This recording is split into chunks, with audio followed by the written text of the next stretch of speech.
모든 은혜의 하나님입니다. 모든 은혜의 하나님. 오늘은 모든 은혜의 하나님. 자, 베드로전서 5장 7절부터 24절은 10절 말씀. 베드로전서 5장 10절 같이 읽습니다. 그러나 모든 은혜의 하나님과 그리스도 예수님을 통해 우리를 부르사 자신의 영원한 영광에 이르게 하신 분께서 너희가 잠시 고난을 받은 뒤에 너희를 완전하게 하시고 굳건하게 하시며 강하게 하시고 정착시키시려니. 주님께서 하시는 일이 있죠. 모든 은혜의 하나님께서 예수를 통해서 우리를 이렇게 하신다 이랬죠. 우리를 이렇게 하신다. 모든 은혜의 하나님, 모든 긍휼의 하나님, 모든 위로의 하나님. 여러분 무슨 하나님 할 때 모든 뭐의 하나님 그러겠죠. 그리고 하나님, 오늘은 모든 은혜의 하나님입니다. 오늘 이 주제, 이 구절을 중심으로 이제 말씀 성경 공부하겠습니다. 성경에서 우리에게 가장 중요한 단어, 가장 좋은 단어 하나를 딱 고르라면 당연히 그레이스죠, 은혜입니다. 한 단어 고르라면 여러분 아마 대부분 다 내게 지금 가장 필요한 단어, 가장 필요한 말씀 하나 한 거죠. 그레이스, 은혜죠. 은혜는 하나님께서 우리에게 값없이 주신 선물입니다. 은혜는 일한 것에 대한 삭시나 보상이 아닙니다. 은혜는 우리의 어떤 의나 공로에 대한 대가로 주어진 것이 아닙니다. 두 구절 봅니다. 로마서 4장 4절 11장 6절. 은혜의 정확한 개념이 여기 나옵니다. 로마서 4장 4절 11장 6절. 예. 은혜는 삭시나 대가 보상이 아니다. 은혜는 값없는 선물입니다. 받을 가치가 없는 자에게 주신 하나님의 선물, 그것이 바로 은혜입니다. 받을 가치가 있어서 주는 것이야 은혜라고 할 수 없죠. 근데 받을 가치가 없는 자에게 받을 이유나 가치나 근거나 뭐가 전혀 없는데 주어지는 것, 그게 은혜입니다. 로마 4장 4절. 이제 일하는 자는 품삯을 은혜로 여기지 아니하고 빚으로 여기거니와. 이제 일하는 자는 품삯을 은혜로 여기지 아니한다. 그렇죠? 품삯을 은혜로 여기지 않죠. 이건 은혜는 일과 상관있는 게 아니다 이 말입니다. 11장 6절 뒤로 갑니다. 11장 6절. 만일 은혜로 된 것이면 그것이 더 이상 행해서 난 것이 아니니 그렇지 않으면 은혜가 더 이상 은혜가 아니니라. 그러나 만일 그것이 행해서 난 것이면 더 이상 은혜가 아니니 그렇지 않으면 행위가 더 이상 행위가 아니니라. 정확히 의미가 나오죠. 행위가 아니다. 행위라면 행위가 행해서 났으면 그건 은혜가 아니고 은혜라면 행해서 난 것이 아니다 말이죠. 어떤 일을 했다면 그것은 삭시지 은혜가 아니다 이 말입니다. 은혜라면 그것은 일한 대가가 아니다. 하나님의 값없는 은혜는 전혀 받을 가치나 자격이 없는 사람에게 그저 값없이 주시는 겁니다. 하나님은 모든 은혜의 하나님입니다. 모든 은혜의 하나님. 모든 은혜의 하나님께서 우리를 완전하게 하시고 굳건하게 하시며 강하게 하시고 정착시키십니다. 하나님께서 능히 모든 은혜를 우리에게 넘치게 하셔서 항상 모든 일에서 모든 영력하여 모든 선한 일을 풍성하게 하게 하십니다. 하나님의 말씀은 은혜의 말씀입니다. 은혜로운 말씀. 은혜의 말씀은 우리를 능히 든든히 세웁니다. 성령은 은혜의 영입니다. 주님은 예루살렘 거주민들에게 은혜의 영을 부어주셔서 자신들이 찌른 주를 보게 하신다고 하셨습니다. 복음을 거절한 자들은 하나님 은혜의 영께 무례 행한 자라고 합니다. 성령은 은혜의 영이다. 히브리 1장 29절에 하물며 하나님의 아들을 발로 밟고 자기를 거룩히 구별하는 은혜의 피를 거룩하지 아니한 것을 여기며 은혜의 영께 무례 행한 자가 당연히 받을 것으로 생각되는 형벌을 얼마나 더 극심하겠느냐. 은혜의 영께 무례 행하게. 은혜의 영께. 성령을 은혜의 영이라 그러는데 은혜의 말씀, 은혜의 하나님, 은혜의 영. 하나님의 왕자, 하늘의 왕자는 은혜의 왕자입니다. 우리는 은혜의 왕자로 나아가서 필요와 도움을 구할 수 있습니다. 히브리 4장 16절에 그럼 우리가 긍휼을 얻고 필요한 때 도우신 은혜를 얻기 위해 은혜 왕자로 담대히 나아갈 것이니라. 은혜 왕자는 필요를 공급하는 왕자, 필요를 공급해 주신 그게 바로 은혜의 왕자입니다. 그래서 복음은 우리가 만든 복음은 그래서의 복음은 은혜의 복음입니다. 사도행전 20장 24절에 이 일들 중 어떤 것도 결코 나를 움직이지 못하며 또한 내가 나의 생명도 귀한 것을 여기지 아니하노니 이것은 내가 나의 달려갈 길과 주 예수님께 받은 사역 곧 하나님의 은혜의 복음을 증언하는 일을 기쁨으로 끝마치고자 합니다. 나의 은혜의 복음을 곧 하나님의 은혜의 복음을 증언하는 일, 은혜의 복음이죠. 은혜의 복음, 은혜의 왕자, 은혜의 영, 은혜의 말씀, 은혜의 하나님. 이 성경에 말하는 은혜의 은혜. 그럼 하나님의 은혜, 하나님의 베푸신 은혜가 하는 기능, 역할, 하나님의 은혜가 우리에게 임했을 때 우리에게 하는 일이 무엇이냐. 이 부분은 제가 저희 교회에서 은혜 시리즈를 통해서 이미 공부했기 때문에 간략하게 정리하겠습니다. 더 공부하실 분은 저희 교회 홈페이지에 보면 다 있습니다. 찾아서 정리하시기 바랍니다. 우리 주 예수 그리스도, 우리 주 예수의 은혜는 우리를 구원합니다. 이 구원하신 은혜죠. 은혜는 사람을 구원한다. 우리는 은혜로 구원을 받았습니다. 은혜로 구원받았어요. 우리는 주 예수님 안에 있는 구속을 통해 하나님의 은혜로 값없이 의롭게 되었습니다. 의롭게 하는 은혜입니다. 죄인을 의롭게 하는 것은 뭐라? 우리의 일이나 우리의 어떤 무엇이 아니라 종교 행위가 아니라 하나의 은혜다 이거지. 하나님 은혜로 우리는 약속의 상속을 받았습니다. 은혜는 상속을 줍니다. 디도 3장 7절에 이것은 우리가 그분의 은혜로 의롭게 되어 영원한 생명의 소망에 따라 상속자가 되게 하려 하심이니라. 그러니까 하나의 은혜는 우리로 상속자로 삼는다. 하나의 은혜는 의의 선물, 하나의 은혜는 의의 선물을 통해서 우리를 통치합니다. 은혜가 군림한다 그랬죠? 로마서 5장 17절 21절 나옵니다. 하나의 은혜는 지금의 내가 되게 합니다. 지금의 내가 있게 한다 이거. 나의 나 된 것. 그 지금의 내가 되는 것은 하나의 은혜로 되는 것이다. 사람의 사람됨. 그 사람이 그냥 크리처이 되는 것만. 하나님의 사람이 되는 것은 뭐? 그 세상 사람에서 육신의 사람에서 하나님의 사람, 성령의 사람. 그 하나님께서 오는 그 사람이 되는 방법은 뭐라고요? 예, 그것은 하나의 은혜로 되는 것이다. 훈련으로 되는 게 아닙니다. 그거는. 예, 내가 지금의 내가 된 것은 하나의 은혜입니다. 사람을 사람 되게 하는 것, 크리스천을 크리스천답게 하는 것은 하나의 은혜입니다.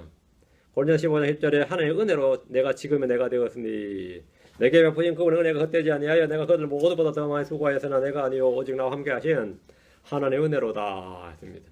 저 사람 예전에 많이 변했나 싶은 건 하나님의 은혜로 된 겁니다. 어떤 사람이 엄청 성장했어요. 그건 하나님의 은혜로 성장한 겁니다. 어떤 사람이 강간해졌습니다. 은혜로 된 겁니다. 어떤 사람이 완전히 딴 사람으로 다른 사람으로 변화되라. 물론 성령이 임해서 그렇다 하지만 은혜로 된 겁니다. 그것이 내가 된 것은 내가 지금의 내가 된 것은 마누라 잘 만나서가 되고 하나의 은혜로 된 것이다. 그거는 이제 여러분이 딱 기억해 두셔야 됩니다. 은혜의 기능입니다. 사람을 사람 되게 하는 것. 하나님의 은혜는 이 세상에서 우리를 가르칩니다. 하나님의 은혜는 우리를 가르치는데 디도서 2장 11절 13절에 구원을 가져다 주시는 하나님의 은혜가 모든 사람에 나타나 우리를 가르치시되 은혜가 우리를 가르치신다. 뭘 가르치는지 뒤에 쫙 나옵니다. 경건치 아니한 것과 세상에 속한 정욕들을 우리가 거부하고 이 시간 세상에서 맑은 영신을 가지고 의롭게 하나님의 뜻대로 살며 저 복대한 소망과 위대하신 하나님 곧 우리의 구원자 예수로 영광스러운 나타나심을 기다리게 하셨느니라. 그 은혜를 입은 사람, 하나님의 은혜가 충만한 사람들의 삶의 특징은 이겁니다. 세상에 속한 정욕들을 거부한다는 겁니다. 이 현 세상에서 맑은 정신을 가지고 의롭게 하나님의 뜻대로 경건하게 산다는 겁니다. 그리고 주의 재림을 사모하는 겁니다. 그렇게 사는 사람, 그 영광스러운 나타나심, 주의 영광스러운 나타나심을 기다리는 사람, 그 사람이 은혜 많이 받은 사람이에요. 그 은혜 못 받은 사람은 주의 오심을 기다리지 않습니다. 은혜 받은 사람들. 하나님의 은혜는 우리의 마음을 굳건하게 합니다. 굳건하게. 히브리 13장 9절 뒤로 합니다. 히브리 13장 9절. 여러가지 이상한 교리에 끌려다니지 말라. 은혜로 마음을 굳건하게 함이 선하니리요. 은혜로 마음을 우리 성경에 굳게 함이 선하니리였는데 그거는 한 개 약간 굳게란 밑에다 언더라인 해놓으시고요. 은혜로 마음을 굳게 하면 안 되고 은혜로 마음을 굳건하게 굳건하게 함이 선하니리요. 음식을 할 것이 아니니 음식에 전념하는 자들에게 음식이 유익을 끼치지 못하느니라. 여기 보면 이제 이 스태블리시거든요. 은혜로 마음을 굳건하게 세운 일이 좋은 것이요. 이 말. 은혜의 말씀 우리를 뭐 한다고요? 굳건하게 세워준다. 굳건하게 세워준다. 굳게 마음을 굳게 하면 안 돼요. 이거는 내가 오타 같은데 마음을 굳건하게 마음을 굳건하게 함이 좋은 일입니다. 저도 타입을 다 깜짝 놀랐네요. 전 당연히 그렇게 읽었기 때문에 뭐 그런지도 몰라. 은혜로 마음을 뭐 한다고요? 굳건하게 세워주는 것이 세우는 일이 좋은 것이요. 은혜의 말씀 우리를 세워준다. 사도행전 20장 32절에 이제 형제들아 내가 너희를 하나님과 그분의 은혜의 말씀이 맡기노니 이 말씀이 너희를 능히 든든히 세워 능히 든든히 여기 build you up 이겁니다. 너희 말씀이 뭐라고? 은혜의 말씀이 맡기노니 이 은혜의 말씀이 너희를 능히 든든히 세웠어. 그렇게 구별된 모든 자들 가운데서 너에게 상속욕을 주리라. 은혜의 기능이 뭔지 아시겠죠? 능히 마음을 굳건하게 세우고 우리를 든든히 세우고 establish and build up입니다. 다음 하나님의 은혜는 그분의 권능이 효력에 활동하게 합니다. 앞으로서 에베소 3장 7절 은혜에 관해서 이야기해도 끝이 없죠. 진짜. 모든 은혜의 하나님이라잖아요. 모든 은혜의 하나님. 에베소 3장 7절 내게 주신 하나님 은혜의 선물에 따라 은혜의 선물에 따라 그분의 권능이 효력에 활동함을 힘입어 내가 이 복음의 사역자가 되었노라. 은혜의 선물에 따라 뭐가? 그분의 권능이 효력에 활동한다. 활동한다. 이게 work, 일한다. 작동한다는 거예요. 은혜의 선물에 따라 그분의 권능이 효력에 활동함을 힘입어. 성령의 역사는 성령이 내 안에서 효과적으로 일하는 것은 말이죠. 열매를 맺고 일하는 것, 자유로운 행동에서 일하는 것은 뭐 한다고요? 은혜 받은 마음에서 가장 강력하게 활동하고 열매를 맺는다는 겁니다. 은혜 받은 마음에서. 내가 은혜를 받아야 성령도 뭐 하는 거죠? 내 안에서 열매를 맺고 활동한다 이 말입니다. 은혜의 말씀, 은혜의 복음을 통해서 언제나 충만한 은혜를 받고 누리시기 바랍니다. 우리에게 필요한 한 가지는 언제나 뭐라고요? 주의 은혜입니다. 우리에게 필요한 한 가지, 언제라도 나에게 필요한 한 가지는 은혜다입니다. 자, 오늘 본문 말씀을 보겠습니다. 모든 은혜의 하나님이 했으니까 이제 여기까지 배경을 하고, 저희들은 이제 교회 강의를 하기 전에 이제 먼저 주제되는 걸 잠깐 한두 페이지 하고 나서 이제 본문 들어가니까요. 그 2페이지 정도 강의 양을 항상 그 주제 설교라고 보면 됩니다. 자, 이제 7절 본문 들어갑니다. 이제 강의로 들어갑니다. 7절. 너희의 모든 염려를 그분께 맡기라. 그분께서 너희를 돌보시느니라. 사람은 저마다 이런저런 염려가 있습니다. 걱정, 근심, 염려, 불안, 초점, 다급함이 전혀 없는 사람. 그 전혀 없는 사람 여러분 성화된 사람 같죠? 그래요? 전혀 없는 사람. 그런 게 전혀 없는 사람은 없습니다. 그런 사람은 없어요. 주님은 성도들의 이런 문제를 해결해 줘야 하는데 해결 방법이 너희의 모든 염려를 그분께 맡기라. 없으면 맡길 수가 없죠. 있으니까 맡기지. 없을 수는 없어요. 그 없는 삶, 그 있는 자체를 내가 영적이 못돼 가지고 이러지 않냐. 그거는 이제 자신의 잘못된 진단입니다. 그 내게 걱정, 근심, 염려 이게 많다는 것은 그 당연한 일이죠. 지나자면 걱정 많죠. 걱정 없어? 많을 것 같은데. 시집가기 전에 염려 많지 않나? 그러면 자기만 많은 게 아니에요. 주변 사람도 많아, 이거. 딸을 보내면 잘 살까 싶어 걱정하고요. 덩달아 다 염려하죠. 그 염려가 있는 거는 문제가 아니죠. 염려를 뭐 하라고요? 너희의 모든 염려를 그분께 맡기라 하죠. 염려란 단어가 케어죠.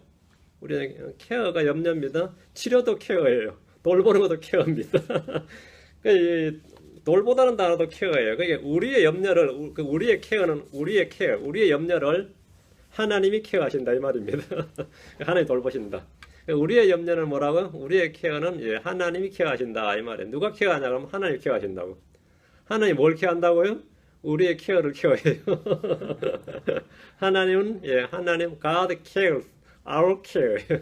하나님은 우리의 염려를 염려하신다. 아니죠? 우리의 염려를 돌보신다. 우리 염려를 돌보신다. 하나님께서 자신이 우리의 염려를 돌보신다. 이렇게 돌보시겠다. 케어해 주시겠다. 이렇게 약속하셨습니다. 하나님께서 하실 일을 여러분이 안 하셔도 된다 이 말입니다. 우리가 할 일은 우리의 염려를, 우리의 케어를, 우리의 염려를 주님께 맡기는 겁니다. 사드락과 메삭과 아벳느고는 자신들의 염려를 주께 맡겼습니다. 그들은 말하기를 느부갓네살 앞에서 이제 용광로로 들어가야 되죠. 겁을 주려고 용광로를 7배로 더 뜨겁게 하라 그랬어요. 그래서 절하라 이거예요. 경배하라. 그 선택권을 줬죠. 그냥 바로 죽여. 즉결 처분해보면 문제도 안 돼. 갈등할 것도 없는데 즉결 처분 안 하고 항상 그 앞에 뭐 하죠? 회유를 하죠. 딱 위협을 한단 말이죠. 이게 항상 문제예요. 그냥 죽였으면 내가 순교하겠는데 앞에 꼭 기회를 주고 한 번 더 기회를 주고 그렇죠. 기회를 줬는데 이 양반들이 하는 말이 다니엘 3장 16절에 오 느부갓네살이여 뭐 죽을 판에 왕이어도 아니야. 오 느부갓네살이여 우리가 이 일에 대해 왕께 대답하기를 염려하지 아니하나이다. 뭐 시간 끌지 말라 이거죠. 한마디로 그들은 마음의 불안이나 근심이나 갈등으로 인한 염려가 없었습니다. 그 내 마음 속에서 디베이트가 일어나면 이미 사실은 반은 진 겁니다. 이 일에 대해서 내 속에서 내 스스로 디스커션이 막 일어나 내 속에서. 그게 뭐라 그러죠? 한국말로는 갈등이라 그래요. 내 속에서 이미 갈등이 시작됐다는 말이 이미 반은 지고 들어간 겁니다. 그 기준과 원칙이 분명한 사람은, 이 교리적 기준과 성적 원칙이 분명한 사람은 갈등의 요소 자체가 없는 거예요. 너무나 당연하니까. 우리 회사 면접 가도 그렇거든요. 가끔 일요일에도 일할 수 있습니까? 거기 OX 하는 문제가 면접지 딱 나와요. 그럼 막 갈등하죠. 그럼 이미 지고 들어간 거지. 회사가 긴급한 상황일 때 꼭 그 설문지도 적상하게 적어놔요. 회사에 뭐 긴급한 상황이 있을 때도 뭐 있을 때 일요일에도 일할 수 있습니까? 뭐 이렇게. 그 면접지에 꼭 그런 거 딱 넣어놔요. 응? 그 X 잘 못해요. 그러면은. 그럼 나중에 일 안 하겠다 그러면 그때 오했다 그래요. 그때 오했다. 응? 내 마음이 갈등이 들었다 이 자체가 이미 저거죠. 근심이나 이 갈등으로 염려가 없었다 이거예요. 주님 우리가 무엇을 먹을까 무엇을 입을까 염려하지 말라고 하셨습니다. 주님이 돌보시기 때문입니다. 돌보시기 때문에 다른 이유가 없어요. 왜 염려하지 말라 하냐면 주님 내가 돌보겠다. 주님 우리에게 내일을 염려하지 말라고 하셨습니다. 주님 우리가 넘겨질 때에 어떻게 하고 무엇을 말할까 염려하지 말라 이렇게 하셨습니다. 주님이 친히 말씀을 주신다고 했대요. 누군가 우리를 회당이나 행정가나 권세 있는 자에게 끌고 갈 때 우리는 어떻게 하고 무엇을 대답하며 혹은 무엇을 말할까 염려하지 말라 이렇게 했는데 주님이 친히 함께 하시고 다 필요한 말들을 주신다. 우리가 종으로 있을 때 부르심을 받았다면 그것을 염려하지 말라고 합니다. 어제 뭘 하든 간에 주님은 염려하지 말라고 했었는데 결론은 이겁니다.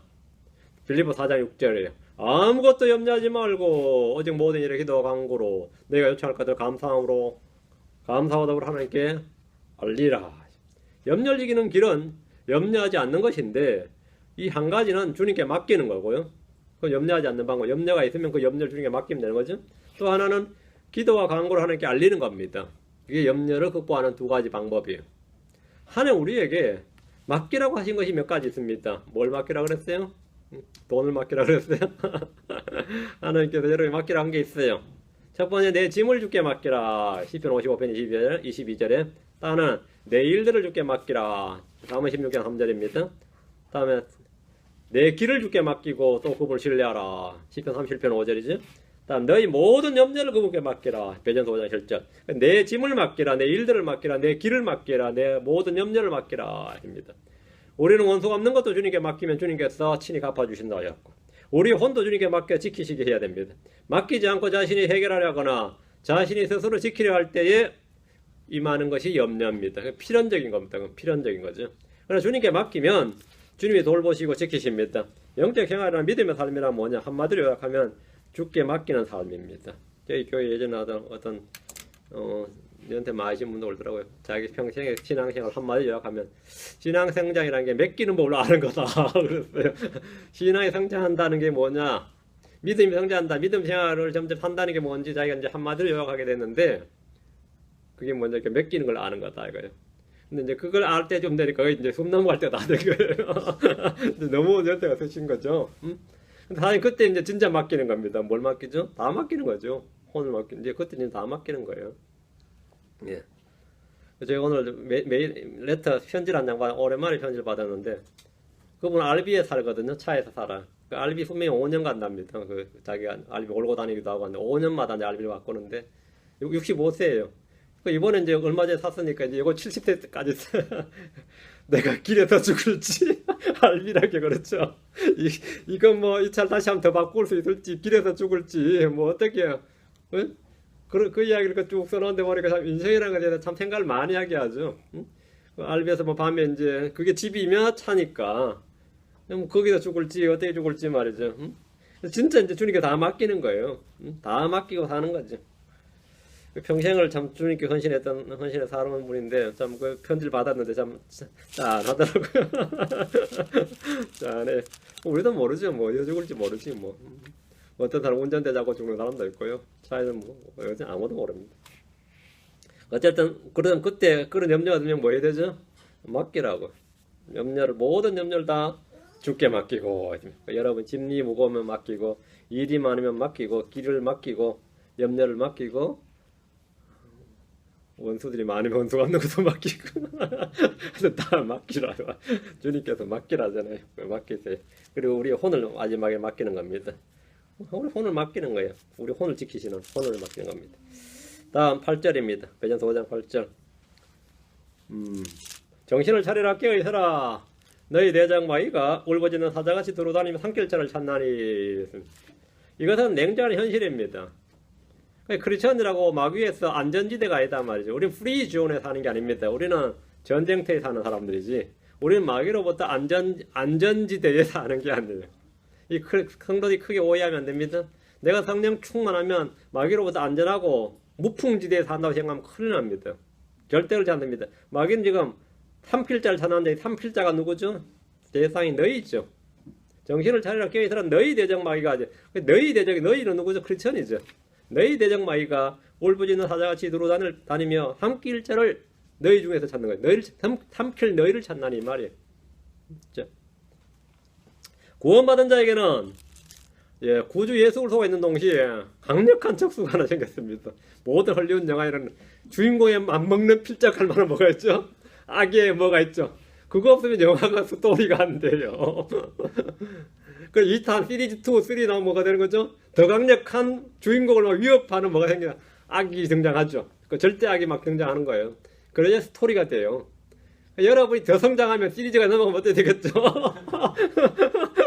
초신자 때보다 약간 더 성장했을 때야. 더 성장했을 때 다음에 시리즈가 넘어가면 못 넘어갈수록 더 강력한 예 저기 울트라 에너미가 등장한다고. 여러분 그거 온다고요. 응? 성리에 충만하다고 해서 내가 아니면 영적 성장했다고 해서 마이가 내게서 뚝 떨어져 나가거나 말이야 내가 근접도 못하거나 없어지는 게 아닙니다. 뭐 그래 가르친다면 그거는 뭐 조용기 제자고 그 사람들은 뭐 새벽기도 한번 하고 뭐 큰 소리 한번 쳐버리면 그냥 마이가 뚝뚝 떨어져 나간 줄 아는데 마이가 그렇게 만만한 적수가 아닙니다. 응? 죽게 가까이 가면 갈수록 마귀는 더 가까이 옵니다. 마귀는 두루다니며 산길자를 찾는데 그 모습이 종이 호랑이가 아니고 뭐라고요? 울부짖는 사자 같다고 합니다. 마귀는 초식상 동물이 아닙니다. 마귀는 뱀과 같고 이리와 같고 울부짖는 사자 같습니다. 마귀는 때로는 빛의 천사같이 자신을 가장해서 보입니다. 마귀는 속이릅니다. 마귀는 올무를 놓습니다. 마귀는 시험합니다. 마귀는 삼킬자를 찾습니다. 마귀는 불화살을 날립니다. 마귀는 말씀을 빼앗아갑니다. 마귀는 다른 씨를 거기다 뿌립니다. 그래서 여기서 말씀 잘 알려고 와서 또 일주일 뒤에 헛소리 막 해야 되고 말이죠. 응? 그냥 우리 듣기도 바쁠 텐데 말이죠. 뭐 어떤 라디오에서 다양한 목사님들의 의견을 듣다 보니까 다른 씨를 잔뜩 받아서 그냥 가라지들이 막요. 우리 한좀 다녔던 사람들 보면 뭐 이야기할 때 보면 뭐 가관이에요. 어디서 그렇게 가라지들이 막 자라났는지 말이야. 막 자라. 이거 나다 마이가 하는 일이에요. 응? 한국 사람들은 마음 심성이 말이야. 종교성에 가는 다른 건 굉장히 약해요. 이 한국 사람 보면 어떤 면에서 보면 참 저주받은 민족성이라 싶을 만큼 이 비열하고 말이죠. 남 헐뜯기 잘하고 붙으면 싸우고 말이야. 헤어지면 헐뜯고 그러잖아요.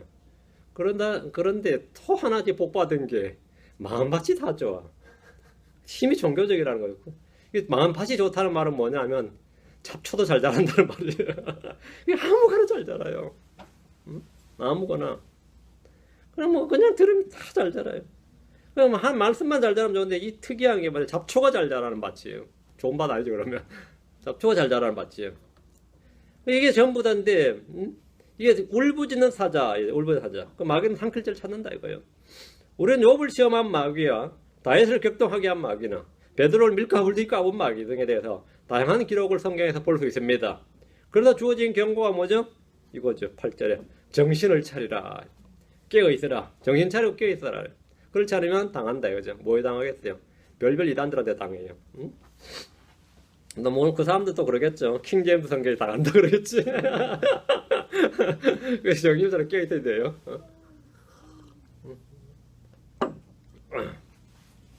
9절입니다. 믿음에 굳게 서서 그를 대적하라. 세상에 있는 너희 형제들도 동일한 고난을 겪는 줄 너희가 아느니라. 이 고난이 뭔지 알겠죠? 마귀에게 당하는 고난이 지금 본문에. 우린 그리스도의 좋은 군사로서 믿음의 선한 싸움을 싸워야 됩니다. 우리의 싸움은 혈과 육에 대한 것이 아니라 영적인 싸움으로 우리의 대적은 마귀입니다. 앞으로 에베소 6장 11절 12절 그리고 야고보 4장 7절 두 구절 봅니다. 에베소 6장 11절 12절 너희가 마귀의 관계들을 능히 대적하며 마귀를 대적하면 여기서는 좀 더 구체적으로 나왔네요. 마귀의 관계들을 대적하며 마귀의 관계들을 능히 대적하며 서기 위해 하나님의 전신갑주를 입어라. 우리는 살과 피와 맞붙어 싸우지 아니하고 정사들과 권능들과 이 세상의 어둠의 치리자들과 높은 저소들에 있는 영적 사악함과 맞붙어 싸우느니라. 우리는 싸우는 전사들입니다. 우리는 그래서 군사들이에요. 예수님 구원의 대장이시고 우리는 하나님의 군대입니다. 우리는 마귀의 관계들을 대적하기 위해서 하나님의 전신갑주를 입어야 됩니다. 믿음에 굳게 서서 대적하기 위해서 행할 첫 번째 일은 정신을 차리고 깨어있는 것이고 다음이 하나의 전신갑주를 입는 겁니다. 정신 안 차리고 뭐 갑옷 입어봐야 아무 소용없죠. 정신을 차리고 입어야 돼요. 갑옷을 입는다는 자체가 이미 전쟁터다 이거죠. 입는 자체가 이미 위험 사항을 내가 느끼는 거죠. 이보다 더 중요한 것이 하나 있습니다. 야고보 4장 7절. 자, 야고보 4장 7절. 자, 마귀를 대적하는 방법 첫 번째가 정신을 차리고 깨어있어라. 두 번째가 하나의 전신갑주를 입어라. 다음이 있습니다. 또 아주 중요한 것. 야고보 4장 7절. 그러므로 하나님께 복종하라. 마귀를 대적하라. 그리하면 그가 너에게 도망하리라. 그러므로 하나님께 복종하라죠. 앞이 겸손하라죠. 겸손으로 자신을 낮추고 그럼 하나님 은혜를 더 많이 주신단 말이죠. 그런데 겸손하면 하나님 은혜를 주시니까 그러므로 하나님께 복종하라. 하나님께 복종하라. 하나님께 복종하는 것, 이것이 가장 강력한 무기입니다. 겸손히 자기를 낮출 때 하나님은 더 많은 은혜를 주시고 하나님께 복종하는 것은 마귀를 이길 수 있는 하나님의 은혜를 얻는 겁니다. 은혜는 우리를 구원하죠. 은혜는 우리를 가르치죠. 은혜는 능히 우리를 든든히 세워주죠. 은혜로 말미암아 우리는 싸워서 이긴 승리를 줍니다. 은혜로 우리가 이기는 거죠. 승리는 은혜로 주어지는 것이다. 야고 4장 7절입니다. 믿음에 굳게 서서 마귀를 대적하는 것은 결국 하나님의 은혜를 받아서 마귀를 대적하라는 말입니다. 우리는 육신 안에 살지만, 우리는 육신 안에 살고 육신 안에 벗지만 육신에 따라 싸우지는 않습니다. 우리의 전쟁 무기는 육신에 속하지 않습니다. 다음 다시 베전서 5장 옵니다. 5장 9절. 베전서 5장 9절. 세상에 있는 너희 형제들도 동일한 고난을 겪는 줄 너희가 아느니라. 성도들은 다 고난을 받습니다. 고난이 없다면 그게 오히려 예외적인 크리스천이에요. 다 받는다잖아요. 고난 없는 성도란 없습니다. 그리스도인으로 하나님의 뜻대로 살고자 하는 자는 누구나 다 고난을 받습니다. 문제는 고난을 당할 때 우리의 반응과 고난에 대한 자세입니다. 예수님은 질고에 고난에 익숙한 분이셨듯이 우리 역시 다양한 고난에 대해서 이상한 것으로 여기지 말고 견디고 이기고 기쁨으로 여겨야 됩니다. 고난의 유익이 참 많이 있습니다. 고난을 통해 우리는 단련됩니다. 고난을 당하면 죄를 그치게 됩니다. 고난을 통해 주의 법을 배우게 됩니다. 고난을 통해 우리는 인내와 체험과 소망 같은 열매를 맺고 의의 화평의 열매를 맺습니다. 그래서 고난에 참여한 자는 그분과 함께 영광에 참여하게 됩니다. 의로 인하여 고난을 당하면 행복한 자입니다. 잘 행함으로 고난을 받는 것은 하나님의 뜻입니다. 이것이 고난의 유익인데 하나님께서 우리에게 고난을 주신 것은 자신의 아들의 형상으로 형성하기 위해서입니다. 이것이 목적입니다. 고난은 합력해서 선을 이루는 것이고 하나님께서 우리를 믿음을 단련하는 그 정금같이 단련하는 데 사용되는 겁니다. 우리는 다 고난을 겪는다 이거죠. 고난에 대한 여러분의 그 리액션이 중요하다 이거. 여러분 반응이 리스판스 그 반응이 중요합니다. 그 고난을 닥쳤는데 왜 내가 신앙생활도 잘 안 되면 뭘 자꾸 나한테 이런 일이 닥칠까 이러면 여러분 그 자꾸 이상한 일로 여기면 이제 여러분이 오히려 시험에 빠지는 거죠. 고난을 처음에 뭐 하는 거죠? 인내를 견디고 받다 이제 점점 성장해서는 기쁨으로 여기라 이렇게 기쁨으로 여기라. 그러면 그보다 더 좋은 반응은 없습니다. 고난을 기쁨으로 여길 수 있다면 그 반응은 제일 좋은 반응이지. 예, 11절입니다. 10절인가요? 10절입니다.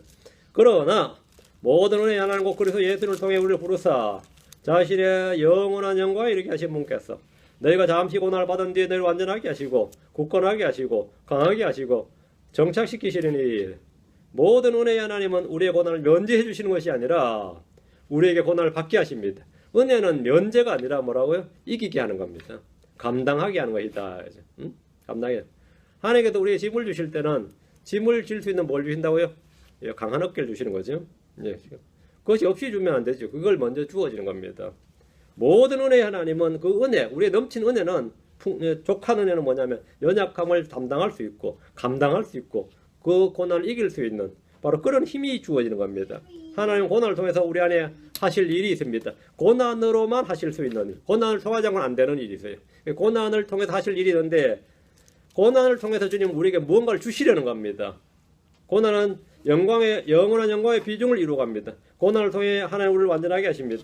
하나님 고난을 통해 우리를 굳건하게 하시고 강하게 하십니다. 우리를 정착시키십니다. 이게 전부 다 고난의 효과입니다. 우리를 자신의 영광에 이르게 하신 분께서 우리가 고난을 받은 뒤에야 이런 일을 우리 안에 행하시는 겁니다. 고난이 없다면 완전히 없고 굳건하게 헤어지지 않고 강하게 되지 않고 정착될 수가 없고 영원한 영광에 이르지 못합니다. 고난 안 받아봤던 사람들은 고난이 없었던 사람들은 그런 게 닥칠 때 금방 드러나요. 다 쓰러지고 자빠지고 막 실족하고 난리도 아닙니다. 근데 그래갖고 이제 고난에 익숙해져야 되는 겁니다. 성도의 삶이라는 것은 고난에 익숙해지는 삶이다 이겁니다.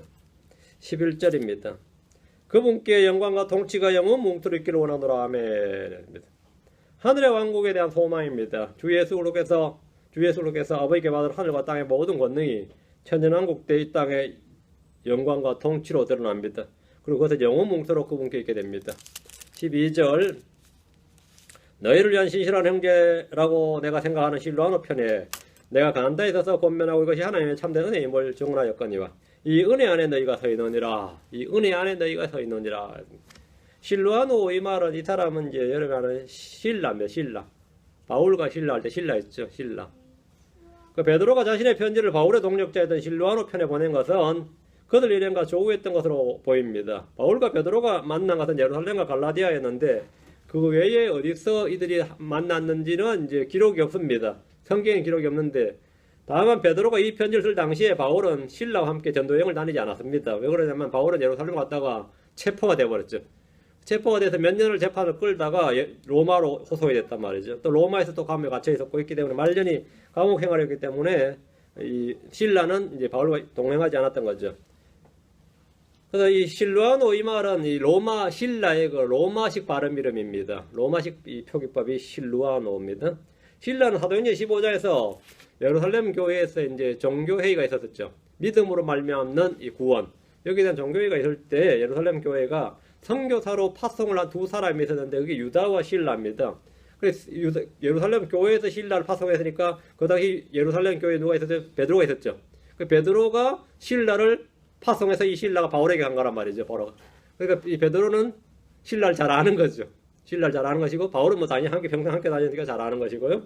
베드로도 익히 잘 알던 사람이었고 이 실라는 사람은 너희를 위한 신실한 형제라고 내가 생각하는 실루아노였으니까 이 교인들도 이 실루아노는 잘 아는 사람인 거죠. 아주 뭐 그 세계에서는 그 바닥에서 아주 유명했던 사람이라 보면 돼. 뭐 실라 그러면 뭐 바울의 동력자고 뭐 베드로가 안 하고 뭐 모르는 사람이 없다 이 말입니다. 모르는 사람이 없다. 이제 무명한 자 같으나 유명한 사람이 바로 이런 사람이에요.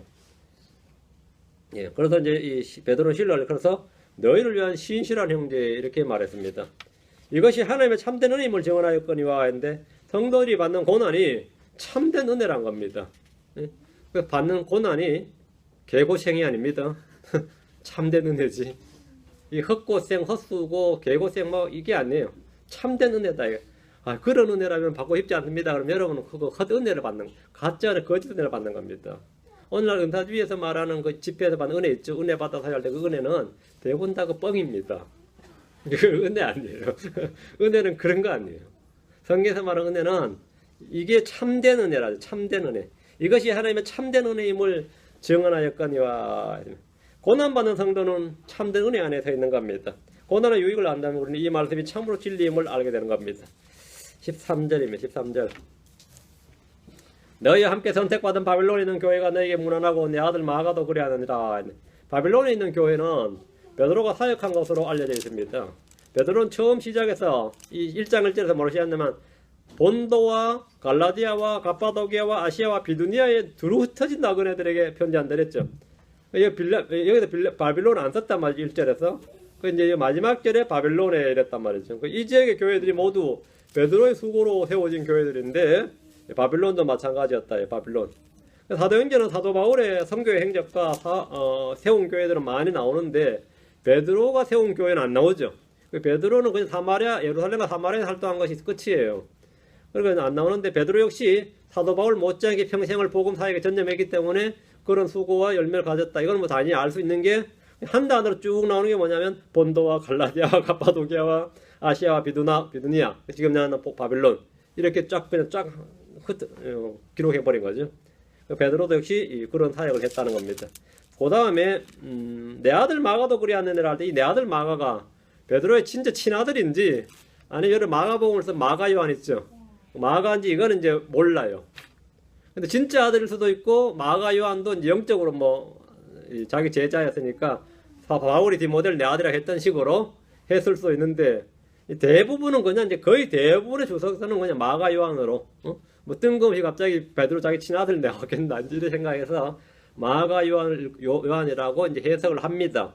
어떤 이는 베드로의 친아들이라고 그렇게 말합니다. 여기 보면 뭐 주 안에서인지 뭐 믿으면 이런 말도 없고 그냥 바로 내 아들 마가도 이랬기 때문에 이건 베드로의 친아들이다. 그런데 뭐 그것도 말은 됩니다. 그런데 왜 베드로는 결혼을 했고 성결된 자매와 함께 자기 부인과 함께 다녔습니다. 그리고 베드로의 장모도 바로 복음서 앞에 예수님께서 열병을 떠나게 바로 나오죠. 베드로는 로마 캐톨릭 교황이 말한 것처럼 결혼 안 한 사람이 아닙니다. 초대 교황을 자기들이 베드로라 그러는데 로마 캐톨릭이 초대 교황이라고 주장하는 베드로는 성경에 따르면 결혼했고 장모도 있었고 자매들랑 함께 다녔고 지금 내 아들 마가처럼 아들도 있었습니다. 14절입니다. 너희는 사랑에 입맞춤으로 서로 인사하라. 그래서 예수님 안에 있는 너희 모두에게 평강 있기를 원하노라. 그래서 예수님 안에 있는 너희 모두, 이게 뭐죠? 한 단어로 크리스천입니다. 그래서 예수님 안에 있는 너희 모두에게, 크리스천은 다 그래서 예수님 안에 있는 자들입니다. 여러분 다 그래서 예수님 안에 있는 자들이에요. 그런데 그 크리스천에 뭐가 있다고요? 평강 있기를 원하노라. 이 평강은 하나님의 평강이고, 그래서 예수님이죠. 내 평안입니다. 내 평안을 너에게 주노니 할 때 주님의 평안이 여러분에 있기를 원한다고요. 나도 원합니다. 주님도 원하십니다. 아멘. 네. 성도들에게 대한 권면으로 이 약한 현 세상에서 믿음으로 살면서 영적 전투에서 승리하기 위해서 가장 필요한 것이 바로 요겁니다. 성도들의 연합과 합심과 형제입니다. 너희는 사랑의 입맞춤으로 서로 인사하라 했죠. 왜? 왜 이렇게 돼요? 이거는 서로 하나가 되어야 가는 형제가 있어야 할 수 있는 거죠. 너희는 뭐 주먹 다짐으로 서로 인사하라 이럴 수 없잖아요. 너희는 사랑의 입맞춤으로 서로 인사하라. 그렇죠? 그럼 이것이 성도들이 서로 모두가 서로 사랑의 입맞춤으로 인사할 정도가 되면 뭐가 되는 거죠? 예, 마귀와의 전쟁은 쉬워요. 예, 우리도 진지가 형성이 되어 있으니까.